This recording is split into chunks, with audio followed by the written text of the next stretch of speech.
লুটপাটের বিরুদ্ধে প্রায় ১,৫০০ বহিষ্কার করে ফেলছে।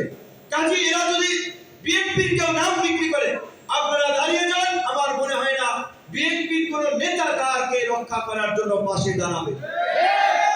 এই চাঁদাবাজরা মাফিয়ারা কোন দলের না, ওরা দলের সুবিধাভোগী, ওরা চামচা, ওরা ধান্দাবাজ, দলের নাম বিক্রি করে তারা এগুলো করে। তাই আপনাদের সাথে আমি একমত। আমিও এই সময় কর্মসংস্থান উপদেষ্টাকে বলবো, অবশ্যই এই ঢাকা পরিবহন মালিক সমিতি থেকে শুরু করে বাংলাদেশের প্রত্যেকটি এই ফেডারেশন এবং সমিতিগুলো যেটা আওয়ামী লীগের আমলে দখল হয়েছিল, মাফিয়ারা নিয়ন্ত্রণ করেছিল, সেখানে যেন সাধারণ শ্রমিক মালিক কর্মচারীরা এখন নেতৃত্ব দিতে পারে, প্রকৃত শ্রমিক কর্মচারী মালিকদের প্রতিনিধিত্ব থাকে। সেজন্য আপনাদেরকে নতুন ভোটার তালিকা, নতুন নির্বাচনের মাধ্যমে নতুন নেতৃত্ব সৃষ্টি করতে হবে।